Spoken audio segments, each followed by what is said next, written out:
මං හිතමු ගොඩනැගිලි දෙකකට එහායින් දකුණු පැත්තෙන් තිබුණේ මා හොඳින් දන්න නාරි වෛද්‍ය විශේෂඥ තව රාසගේ පදිංචි වෙලා හිටපු ගෙදර. මේ මහල් ගොඩනැගිලි. මුළු මඩින්ම එක ගිනි ජාලාවක්. මම හිතුවා නෑ ඔහු බේරෙන්නේ නැති. පැනලා ගිහින් බේරෙන්නේ නැති කියලා. ඒවත් පසුව දැනගත්තා පවුල පිටින්ම ඔහු ඒ නිවස තුල ගිනිබත් කරලා ඉන්නවා. වෛද්‍ය තවරස කියන්නේ ඒ කාලේ හිටපු ජීවකෙක් වගේ වෛද්‍යවරයෙක්.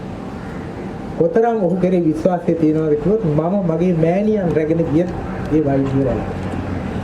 මගේ අම්මට ශල්‍ය කර්මයක් කළ යුතු වුණා.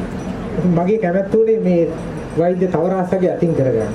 මොකද ඔහු මට කියපු දේ තමයි මගේ පදිංචිය කොහෙද ඇවිල්ලා. මගේ පදිංචිය රත්නපුරේ කිව්වම මට කියනවා ඔබ රත්නපුරේ මේ ඔපරේෂන් එක කරගත්තොත් ශල්‍ය වෛද්‍යවරයාගේ අතින්ම කරනවා.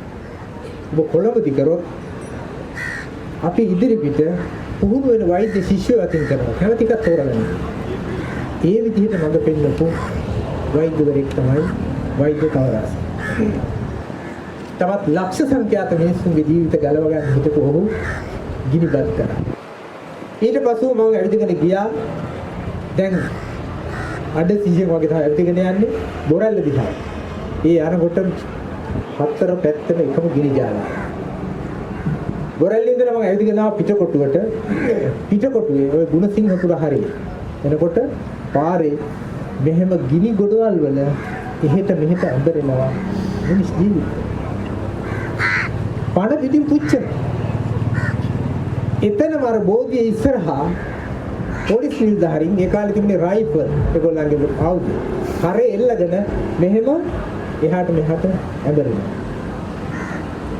මාළු කපන අර දිග පිහිය අතින් ගත්ත අර කොට ඇඳුම් ඇඳගත්ත කඩු අතින් ගත්ත යක්ෂාවේශූ පිරිස් හතර අතේ දුවමින් දෙමළ මිනිස්සු හොය.